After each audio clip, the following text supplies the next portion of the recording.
Welcome back to Game Time, presented by State Farm. Rick Kamla, Steve Smith, Stu Jackson having fun on a Friday night. Live looks, fourth quarter flash, it's all coming up. We're talking All-Star right now, and the third ballot returns came out on Thursday. And, of course, you can go to NBA.com and continue voting. It's All-Star voting presented by Sprint. Let's take a look at the East backcourt.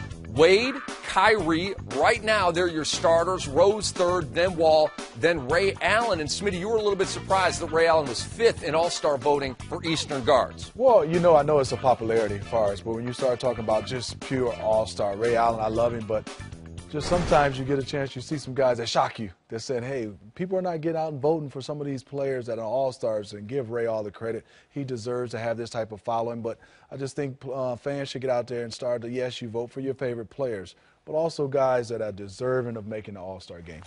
What about John Wall? May not make it through the fan vote, but do you think he'll be one of the guys that the coaches vote for to invite to the All-Star game? I think if the Wizards continue to play like they've been playing lately and end up about a 500 ball club going in an All-Star, the way that John Wall has developed, I think he probably has to be on the All-Star team, and deservedly so.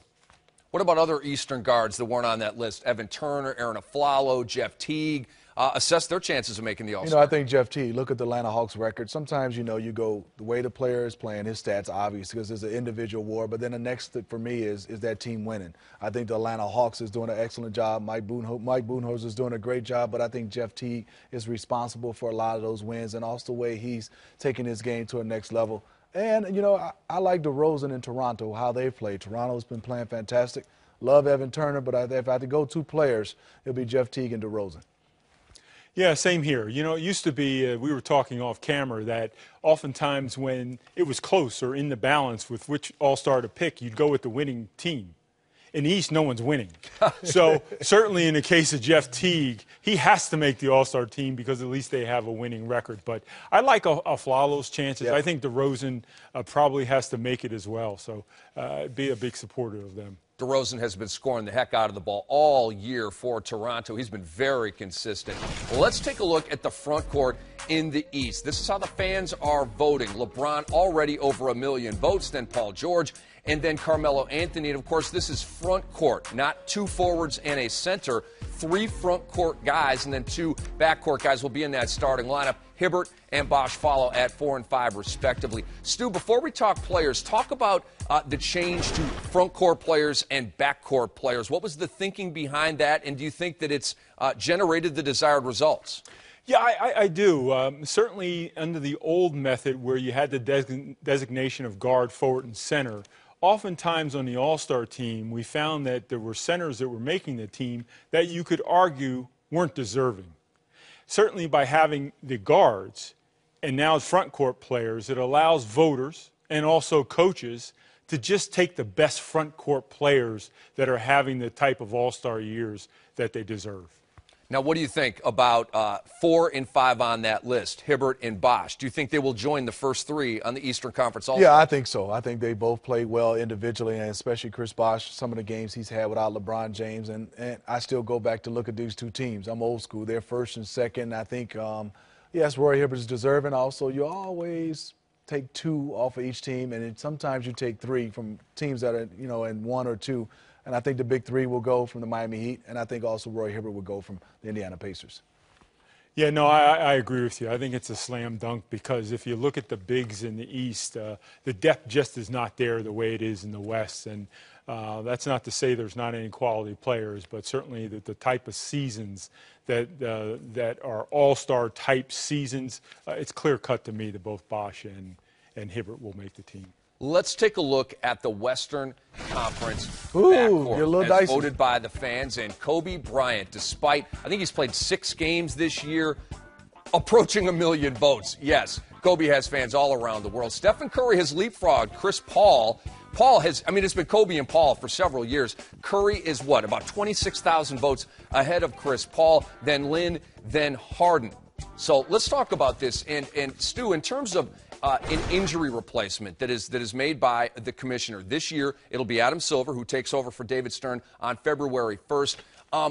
Is it possible that Chris Paul, if he's not voted in by the fans, and it is Kobe and Curry, is it possible that the league office would maybe take care of Chris Paul and name him as an injury replacement to give him that All-Star? Because he was playing at an All-Star level before going down with this injury. Yes, it is possible. Generally, when the commissioner looks at making a replacement to the team, he generally will take the next highest vote getter. Now, there have been some exceptions over the years, and those votes are accumulated by the coach's vote based on, the priority with which they pick a player by position. And in coaches' minds, Chris Paul will be a priority point guard. And they also tally up the number of teams that vote for an individual player. And the combination of that is you get your next vote getter. And certainly in the case of a guy like Chris Paul, he's going to have a tremendous amount of votes, and it'll be very difficult to not name him to the team. Even if he's not going to play in the game, because All-Star appearances on your resume, that's a big deal. So even if he's not going to play in the game, still could get that nod from Commissioner Silver?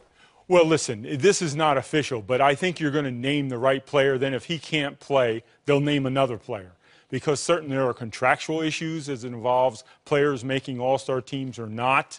And, bonuses involved. So certainly doing the right thing would just be to name the player that is deserving and then let the chips fall where they may. If he's injured, pick someone else. Now, Smitty, there were many in the Bay Area last year that thought it was a crime that Stephen Curry was not on the All-Star team. I'm not in the Bay Area, but it was a crime. I mean, most of us who follow the league thought he was an All-Star last year, but the fans may make the point moot. They may vote him to the All-Star game. And rightfully so. And yes, the fans play a big part, but you're talking about just pure watching him play basketball, the success of the Golden State Warriors. I thought there was a no-brainer that he made it last year. Obviously, this year, there will be nobody questioning Stephen Curry making the All-Star game. The one player I would say that I'm not sure if he'd have made it or not, but he was having a chance was Eric Bledsoe. I feel bad for him having his injury at this time, because whether he would have made it or not, he would have been in that conversation.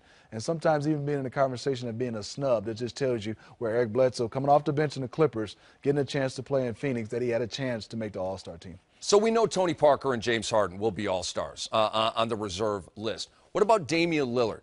What about some of the other guards in the West that you think could be named by the coaches as one of the reserves?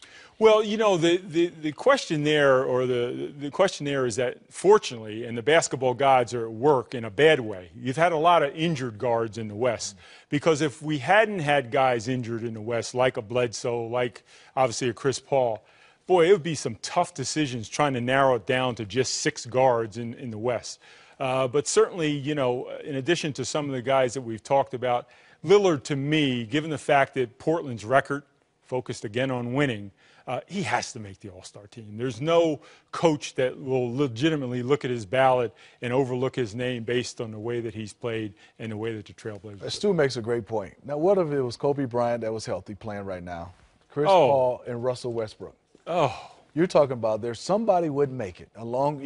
It's just so many great guards in the Western Conference and forwards. It'll be hard for somebody. Could you imagine with those guys healthy, and you actually have a situation where a guy like Damian Lillard didn't make the All-Star team? I mean, we could have had that. We could have had that. Yeah, it really could for the East. And certainly there would be 3 or 4 guards in the West left over that you could argue should have been starters in the East. Yep. Yeah, there will be more snubs from the research I did earlier today. There's going to be a longer list of snubs in the West than there is in the East. Let's take a look at the front court in the Western Conference. And, again, it's the top 3 front court players, as voted by the fans, will be in the starting lineup for the West in mid-February in New Orleans. Durant over a mill, Dwight Howard, then Blake Griffin, then Love, then Aldridge.